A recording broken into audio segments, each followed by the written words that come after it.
പിതാവിനും പുത്രനും പരിശുദ്ധ നാമത്തിൽ ആമേൻ. പ്രഭാത പ്രാർത്ഥന. കൃപാസനം പ്രത്യക്ഷീകരണ പ്രാർത്ഥന. അമ്മേ, പരിശുദ്ധ അമ്മേ, ദൈവമാതാവേ, കൃപാസനത്തിലൂടെ ഞങ്ങൾക്കും ഞങ്ങളുടെ ദേശത്തിനും അമ്മ മാധ്യസ്ഥം തേടി തന്ന എല്ലാ അനുഗ്രഹങ്ങൾക്കും കൃപകൾക്കും ഞങ്ങളിപ്പോൾ ഹൃദയം നിറഞ്ഞ നന്ദി പറയുന്നു. അമ്മേ, പരിശുദ്ധ അമ്മേ, ദൈവമാതാവേ, 2004 ഡിസംബർ 7-ാം തീയതി ഉച്ചകഴിഞ്ഞ് 2:30 കൃപാസനത്തിൽ സംഭവിച്ച അമ്മയുടെ പ്രത്യക്ഷപ്പെടലിനെ കുറിച്ച് തിരുസഭയ്ക്ക് സമർപ്പിച്ചിരിക്കുന്ന പഠനരേഖകളുടെ മേൽ വസ്തുനിഷ്ഠവും ദൈവശാസ്ത്ര വിധിപ്രകാരമുള്ളതുമായ അന്വേഷണ പഠനങ്ങൾ നടത്തി ആ പ്രത്യക്ഷപ്പെടലിലൂടെ പ്രകടമായ ദൈവമാതാവിൻ്റെ പ്രത്യേക കരുതലും സംരക്ഷണവും വെളിപ്പെടുത്തുന്ന പീഡിതയുടെ ആശ്വാസവും പ്രവാചകന്മാരുടെ രാജ്ഞിയും വാഗ്ദാനത്തിൻ്റെ പേടകവും പ്രപഞ്ച പ്രകൃതിയുടെ മാതാവുമായ പരിശുദ്ധ അമ്മയുടെ ഭക്തി തിരുസഭയിൽ കൂടുതൽ പ്രചരിച്ച് ജീവിതത്തിൻ്റെ ദുരന്ത അവസ്ഥകളിൽ അകപ്പെട്ട് കഴിയുന്ന അനേകായിരം മക്കൾക്ക് ദൈവത്തിൻ്റെ സാന്നിധ്യവും സന്ധിപ്പും കൂടുതൽ അനുഭവിക്കുക വഴി ആത്മീയവിശുദ്ധിയും ദൈവശക്തിയും കൈവരിക്കുവാൻ ഞങ്ങളുടെ കുടുംബങ്ങളെ ഇടയാക്കണമേ. അമ്മേ, പരിശുദ്ധ അമ്മേ, ഭൂസ്വർലോകങ്ങളുടെ രാജ്ഞിയായ അങ്ങേക്ക് ഭൗമ സംരക്ഷണത്തിനായി പ്രപഞ്ച പ്രകൃതിയെ തന്നെ തിരുസഭ പ്രതിഷ്ഠിക്കുവാൻ ഈ പ്രത്യക്ഷീകരണ വഴി ഇടയാക്കണമേ. പരിശുദ്ധ അമ്മേ, ജപമാല മാതാവേ, സകല കൃപാസനം പ്രാർത്ഥനകളോട് ചേർത്ത് ഞങ്ങളിപ്പോൾ പ്രാർത്ഥിക്കുന്ന ഈ കുടുംബത്തിൻ്റെ പ്രത്യേക നിയോഗം അമ്മയുടെ പ്രത്യക്ഷീകരണത്തിൻ്റെ ഈ അനുഗ്രഹവേളയിൽ ഞങ്ങൾക്ക് സാധിച്ചു തരുവാൻ കനിയണമേ. ആമേൻ. വിശ്വസപ്രമാണം. സർവശക്തനായ പിതാവും ആകാശത്തിൻ്റെയും ഭൂമിയുടെയും സൃഷ്ടാവായ ദൈവത്തിൽ ഞാൻ വിശ്വസിക്കുന്നു. അവിടുത്തെ ഏകപുത്രൻ കർത്താവുമായ യേശുമിശിഹായിൽ ഞാൻ വിശ്വസിക്കുന്നു. ഈ പുത്രൻ പരിശുദ്ധാത്മാവിൽ ഗർഭസ്ഥനായി കന്യാമരത്തിൽ പിറന്ന് പന്തിയോസ് പിലാത്തോസിന്റെ കാലത്ത് പീഡകൾ സഹിച്ച് കുരിശിൽ തറയ്ക്കപ്പെട്ട് മരിച്ചിറക്കപ്പെട്ട് പാതാളം നിറങ്ങി ആഴ്ചവഴിയുടെ നിന്ന് 3 നാൾ ഉയർത്ത് സ്വർഗത്തിലേക്ക് എഴുന്നള്ളി സ്വർഗത്തിൽ സർവശക്തിയുള്ള പിതാവായ ദൈവത്തിൻ്റെ വലത്തുഭാഗത്തിരിക്കുന്നു. അവിടെ നിന്ന് ജീവിക്കുന്നവരെയും മരിച്ചവരെയും വിധിക്കാൻ വീണ്ടും വരുമെന്ന് ഞാൻ വിശ്വസിക്കുന്നു. പരിശുദ്ധാത്മാവിൽ ഞാൻ വിശ്വസിക്കുന്നു. വിശുദ്ധ കത്തോലിക്ക സഭയിലും പുണ്യന്മാരുടെ ഐക്യത്തിലും പാപങ്ങളുടെ മോചനത്തിലും ശരീരത്തിൻ്റെ ഉയർപ്പിലും നിത്യമായ ജീവിതത്തിലും ഞാൻ വിശ്വസിക്കുന്നു. ആമേൻ. ഞങ്ങളുടെ പിതാവേ, അങ്ങയുടെ നാമം ഉചിതമാകണമേ. അങ്ങയുടെ രാജ്യം വരണമേ. അങ്ങയുടെ തിരുമനസ്സ് സ്വർഗ്ഗത്തിലെ പോലെ ഭൂമിയിലുമാകണമേ. അന്ന് വേണ്ട ആഹാരം ഇന്ന് ഞങ്ങൾക്ക് തരണമേ. ഞങ്ങളോട് തെറ്റ് ചെയ്തവരോട് ഞങ്ങൾ ക്ഷമിക്കുന്നത് പോലെ ഞങ്ങളുടെ തെറ്റുകൾ ഞങ്ങളോട് ക്ഷമിക്കണമേ. ഞങ്ങളെ പ്രലോഭനങ്ങൾ ഉൾപ്പെടുത്തരുതേ, തിന്മയിൽ നിന്ന് ഞങ്ങളെ രക്ഷിക്കണമേ. ആമേൻ.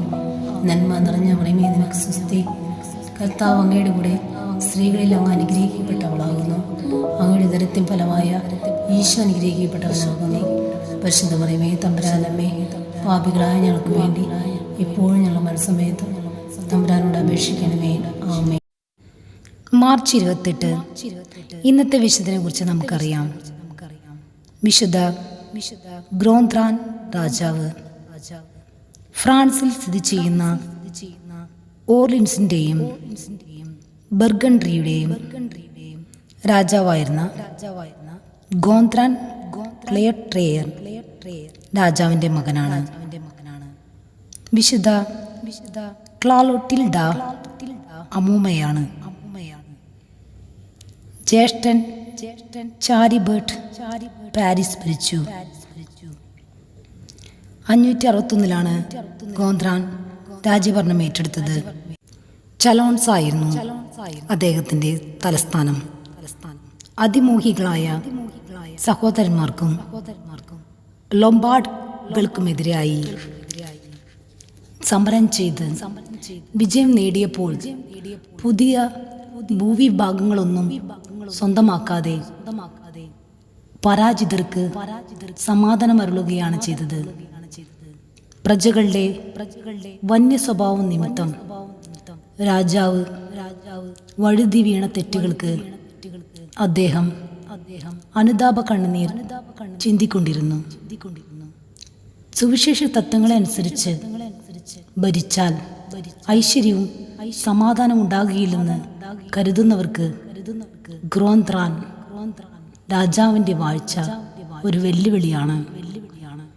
ഗോന്ത്രാൻ രാജാവ് തിരുസഭയിലെ അജപാലകരോട് സ്നേഹവും ബഹുമാനവും പ്രദർശിപ്പിച്ചു പോന്നു. അദ്ദേഹം മർദ്ദിതരുടെ സംരക്ഷകനും പ്രജകൾക്ക് ഒരു വത്സല പിതാവുമായിരുന്നു. രോഗികളെ ശുശ്രൂഷിക്കുന്ന കാര്യത്തിൽ അദ്ദേഹം അത്യന്തം ശ്രദ്ധ പതിപ്പിച്ചിരുന്നു. തൻ്റെ പ്രജകളുടെ മേൽ ദൈവകോപം വരാതിരിക്കാൻ അദ്ദേഹം നിരന്തരം പ്രാർത്ഥിക്കുകയും ഉപവസിക്കുകയും ദൈവം തിരുമുമ്പാകെ വിലപിക്കുകയും ചെയ്തിരുന്നു. പടയാളികളുടെ ക്രൂരമർദ്ദനം അദ്ദേഹം അനുവദിച്ചിരുന്നില്ല. കുറ്റങ്ങൾക്ക് തക്ക ശിക്ഷ നൽകിയിരുന്നു. എന്നാൽ തന്നോട് ചെയ്യുന്ന തെറ്റുകൾ അദ്ദേഹം ഉദാരമായി ക്ഷമിച്ചു വന്നിരുന്നു. പള്ളികൾക്കും ആശ്രമങ്ങൾക്കും കൈയഴിച്ച് സഹായങ്ങൾ ചെയ്തുകൊണ്ടിരുന്നു. പ്രജാവത്സലനും ദൈവഭക്തനുമായ ഈ രാജാവ് 68-ാമത്തെ വയസ്സിൽ 593